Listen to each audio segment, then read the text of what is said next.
दर्शकों नमस्कार। कहते हैं अफवाहें आग की तरह फैलती हैं। ऐसी ही एक अफवाह कुछ लोगों में ये फैली हुई है कि संत रामपाल जी महाराज के शिष्य मरने वाले को कंधा भी नहीं देते हैं। तो आज हम दिखाएंगे कि इस बात में कितना सच है। हम जान लेते हैं संत रामपाल जी महाराज जी के मुखारबिंद से ही। अब ऐसी अफवाह फैलाते हैं बहुत से लोग कि रामपाल तनु का है कि अपने जो कोई मर जावे उसने घसीट के ले जाओ, कंधा भी मत दो। इन्हें झूठ बोलने तो मतलब है और दूसरा काम नहीं। नकलिया ने कोई बात हुई, हम सरेआम कहते हैं संस्कार करो, विधि से ले जाओ। जो बेमतलब के बवंडर है वो ना करो। जैसे मरने वाला मर गया, उसने फूकन की तैयारी कर रहे हैं, अन्यों का भी इसका स्नान कराओ। वो खाक स्नान करा है, फूकन जान लाग रहे हैं, उन्हें नुआओ दुआओ। ये बेमतलब की बकवादी न शुरू करा रखी।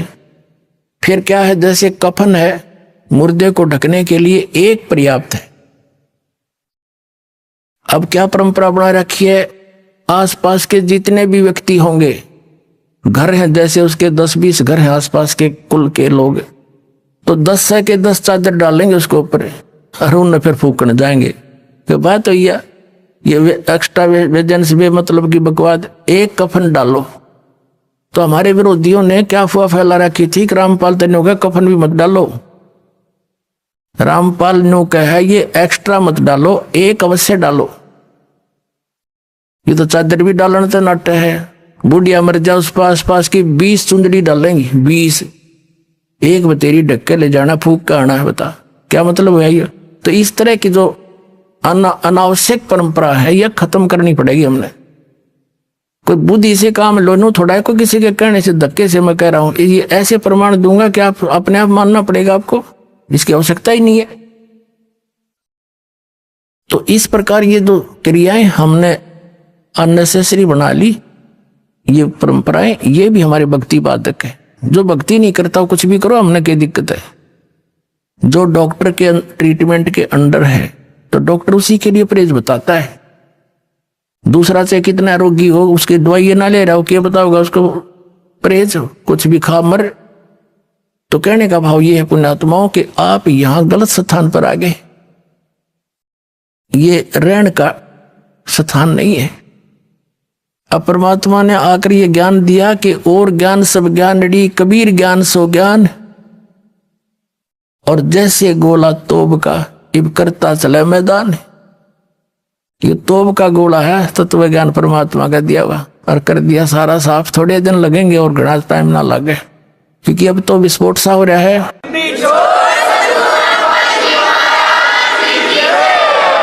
और जो दास परमात्मा का दिया हुआ ज्ञान और जो यहां भी रहने की क्रियाएं हैं, यही है जो दास बता रहे। और एक दिन पूरे विश्व को माननी पड़ेगी या दो दास की सीख है, परमात्मा का दिया उपदेश है, और तभी हम सुखी होंगे। और इसी नाम को सबको ग्रहण करना पड़ेगा, क्योंकि भगवान का आदेश है। और इस काल भगवान ने अपने वचन में कह रखा है कि कलयुग में कितने जीव ले जाइयो तुम, सतयुग त्रेता द्वापर में थोड़े जीव ले जाना। तो परमात्मा ने 3 युग बाट देखी, इंतजार की इसकी, और इसने 3 युगों में हमारे साथ के जुल्म करा दिए। हमें कितने मजहब बना दिए, नारी नारी भाषा बना दी। 100-200 किलोमीटर के बाद जाकर भाषा बदल जाती है। बता किस किस ने समझावे। अब हिंदी दास नहीं हिंदी आती है, और कोई मराठी जानता है, मराठी क्यों कर समझाऊं उसने हैं, और दूसरी भाषा में कैसे समझाया जाए। तो ऐसा जुल्म कर दिया इसने हमारे साथ कि एक का क्षेत्र में आया संत वहीं करा के अपना जीवन नष्ट चला जाओ, दूसरा समझे नहीं उसकी बात ने। तो अब परमात्मा ने दया बख्शी है, सभी ये ज्ञान ऐसा है, और सभी भाषाओं के बच्चे इसे परिचित हो गए। अब वो अपनी अपनी लैंग्वेज में इनको बना के तत्व ज्ञान को छपवा रहा है और अपने बहन भाइयों को वहां बांट रहा है।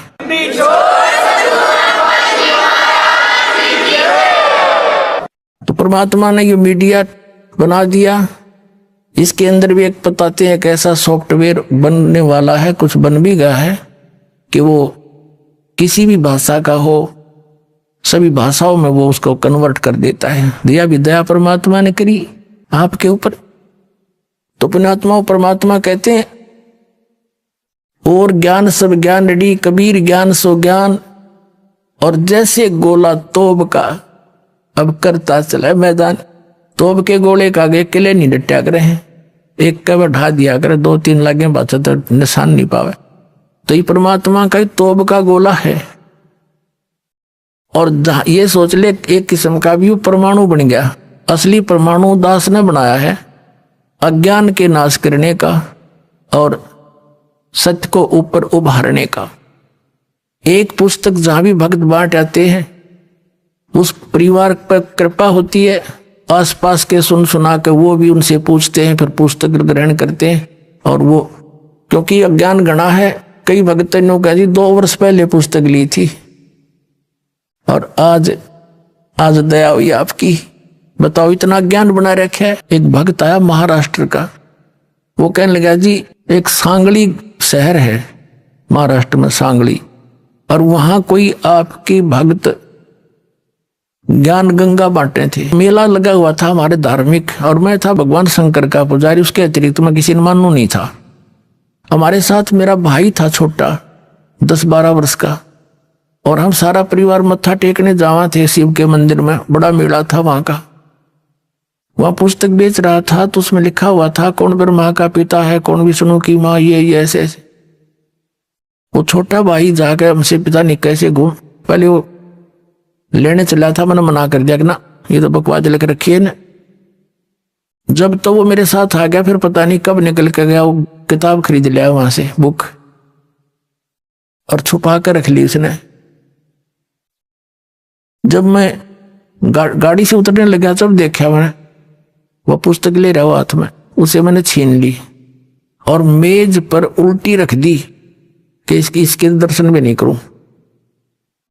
वह रखी रही 2 महीने तक।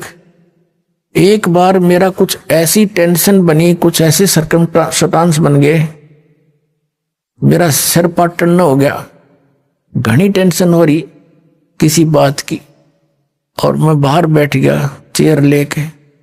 थोड़ी देर में ध्यान आया, पुस्तक दिखी वो रखी रखाई। मैंने सोचा इसने देखता क्या है, मैं लगा उस पुस्तक को पढ़ने।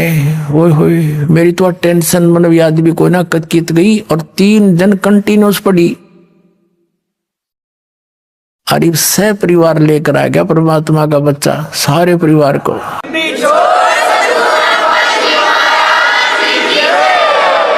तो ये एक किस्म का परमाणु बन गया ये पुस्तक परमात्मा के ज्ञान की। अब वो उससे फिर रिश्तेदार में जाती है, वहां से ले गया सैकड़ों पुस्तक, सबको दूंगा एक एक, और प्यार से पढ़ाऊंगा, अपने कसम खाऊंगा, बताऊंगा सच्चाई क्या है। मेरे जैसे भ्रमित है सारे। तो पुण्यात्माओं, आप सबका दायित्व बनता है यो कि अपने भूला न राह बतावे।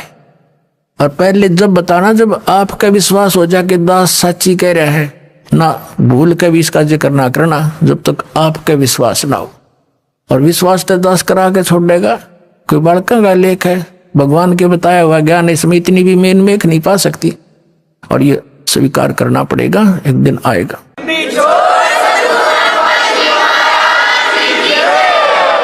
फिर कहते हैं तारा मंडल बैठ कर ये चांद बड़ाई खावे, उदय भया जब सूरज का स्यों तारों छुप जावे। अभी तक हम जिस भी देवी देव ने पूजे थे, हमने वो गणाए में मावान लगा था, और परमात्मा के इस ज्ञान की रोशनी में अब ये सभी ज्ञान ऐसे छुप जाएंगे, ऐसे निष्क्रिय हो जाएंगे, निरस्त हो जाएंगे, जैसे रात्रि के समय तारा मंडल के अंदर आकाश में चंद्रमा सुशोभित होता है और सबसे ज्यादा प्रकाश युक्त नजर आता है। जब सूर्य उदय हो जाता है, वो रहता विद्यमान है पर उसका अस्तित्व नहीं रहता, हमारे लिए उसकी आवश्यकता नहीं रहती उस समय। तो अब ये सूर्य का उदय हो रहा है। अभी तो ये समझ लो वो देसी भाषा में झोल बोला सा ही है, यानी थोड़ा सा वो सूर्य उदय होने से थोड़ा सा पहले रोशनी होती है। अभी तो इतना होया है यो। अरे देखना जो शिखर में होगा सूर्य, पूरे विश्व में ज्ञान हो जाएगा, ये पूरे विश्व में।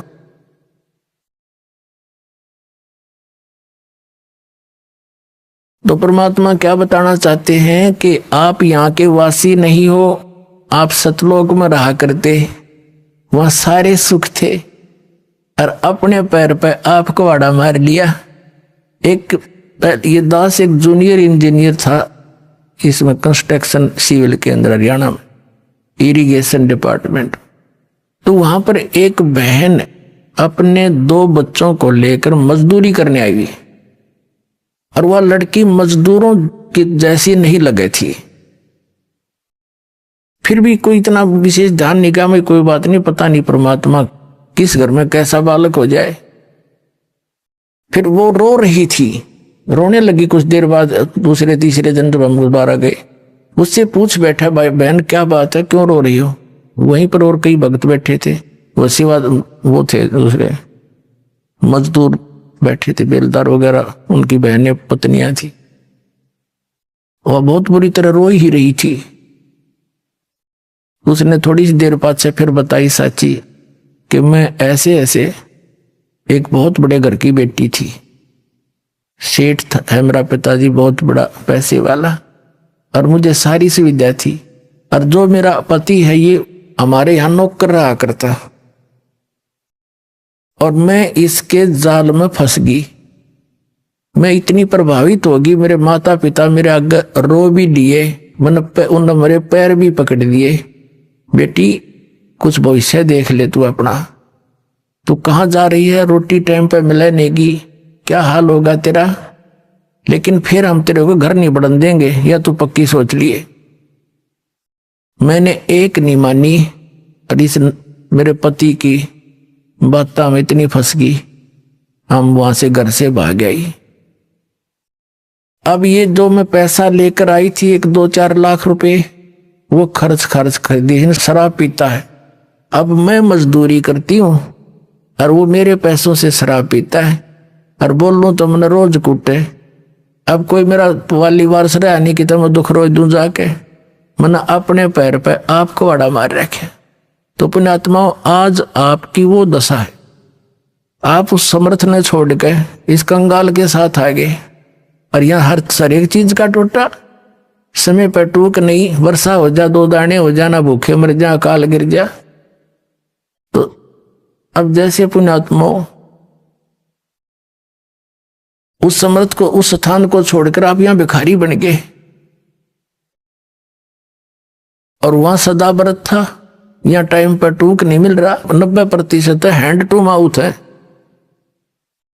और कम से कम विश्व के 20-30 बल्कि 40% आदमी मांस खा के गुजारा कर रहे, मछली कोई खाने नहीं, ये खाने की चीज है, मेरे पाप कमाने। तो कहने का भाव ये है पुण्यात्माओं, हम गलत स्थान पाए गए, या वह वस्तु है ही नहीं जो हमने, जिसकी हमें आवश्यकता है, अति आवश्यकता है।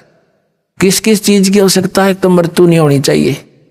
अगर हमारी मृत्यु ना हो, हम फिर भी से ढीठ हो रहे हैं, कोई दिक्कत नहीं, तो हाथ भी कट जाए, पाँव भी कट जाए, मृत्यु ना होनी चाहिए। अरिया भी कंपलसरी। दूसरा, बुढ़ापा नहीं होना चाहिए, कोई वृद्ध होना पसंद नहीं करता, सारे होंगे। फिर आप देख रहे हो यहाँ सारी सुविधा चाहिए, बड़ी कोठी, सबकी इच्छा है बड़ी कोठी हो, कार हो, पार्क हो, झूल डली हो, सरोवर हो स्नान करने। तो ये सुविधाएं आप यहाँ खोज रहे हो, जहाँ 7 जन्म भी 100 असंख्य जन्म नहीं हो सकती, पा सकती आपको। ये सतलोक में है, आपकी ज्यों की त्यों रखी है, वहां आपका सारा सामान सुरक्षित है। लेकिन अब आपकी बुद्धि कद सेट होएगी जिस दिन आपकी बुद्धि यहां से इस ज्ञान से हटेगी। ये ना सोचना दास को एक लोक वेद दंत कथा सुना रहा है, या किसी डूम बाट की गाई हुई कथा सुना रहा है। ये तो वो वचन सुना रहा है जो परमात्मा ने स्वयं अपने घर का भेद दिया करके, और जिन महापुरुषों को साथ ले गए फिर वापस छोड़ा उन्होंने, इसलिए छोड़ा था कि ये मेरे गवाह बन जाए, फिर बाद में मेरे बच्चों को गवाही दे जाए कि सचमुच कबीर इज गॉड, कबीर परमात्मा है और सतलोक में ये सारे सुख हैं।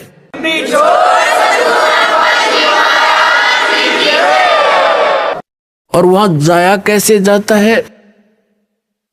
कोट जन्म तन भरमत हो गे, कुछ ना हाथ लगा रे, कुकर सुकर खरबया बोरे, कौआ हंस बुगारे। कोटि जन्म तू राजा की, ना मिटी न मन की आशा, भिक्षुक होके दर दर घूम लिया, ये मिला न निर्गुण रासा। इंद्र कुबेर ईश की पदवी, ब्रह्मा वर्ण धर्मराया, विष्णुनाथ के लोक को जाके तो फिर भी वापस आया। असंग जन्म तन मरत्या होगे, जीवित क्यों न मरे रे, द्वादश मध्य महल मठ बोरे, बहुर न देह धरे रे। दो जग बहिष्ट सभी तय देखे, राजपाट के रसिया, तीन लोक से तरपत नाही, ये मन भोगी खसिया। सतगुरु मिले तो इच्छा मिटे, पद मिल पदे समाना, चल हंसा उस लोक पठाऊं, जो आदि अमर अस्थाना। चार मुक्ति जहाँ चंपी करती, माया होरी दासी, दास गरीब अभय पद पर से, वो मिले राम अविनाशी। इस एक शब्द में आदरणीय गरीबदास साहिब जी गांव छुरानी जिला झज्जर वाले ने स्पष्ट कर दिया। उनको परमात्मा आए थे, जैसे आदरणीय नानक साहिब जी को सतपुरुष बेई नदी से अदृश्य करके नदी में डूबने का बहाना बनाकर और सचखंड लेकर गए थे, वापस छोड़ा। ऐसे आदरणीय धर्मदास साहिब जी को परमात्मा सचखंड ले गए थे, सतलोक, और वापस छोड़ा था। ऐसे ही उनमें से एक महापुरुष आदरणीय गरीबदास साहिब जी गांव छुडानी जिला झज्जर वाले हैं। इनको इस पंथ से दास संबंधित है, तो इनको वहां सतलोक लेकर गए थे। फिर वहां की सब सुख सुविधाएं को देख करके यहाँ आकर बताया। तो पुण्यात्मा फिर भी यकीन ना होगा तो धिक्कार है फिर आपके इस मानुष जीवन को। इतनी बुद्धि दी परमात्मा ने, 100 प्रमाण दे दूंगा और फिर जचेगा क्यों नहीं। अब जैसे अपना माता पिता बेटी का रिश्ता करके आते हैं और आके घर पे बताते हैं कि ऐसा लड़का है, ऐसी उसका कारोबार है, ऐसा मकान है, तो बेटी को कभी उसके माता पिता पर अविश्वास होता है? तो जिस दिन आप इस दास को अपना मान लोगे, आपका हितैषी मान लोगे, आप दास को एक एक शब्द सच्चा नजर आओगे और सच्चा ही होगा, क्योंकि मेरा कोई उद्देश्य नहीं आपको मिसगाइड करने का। आपको भ्रमित समाज को सतलोक पहुंचाना चाहता हूं।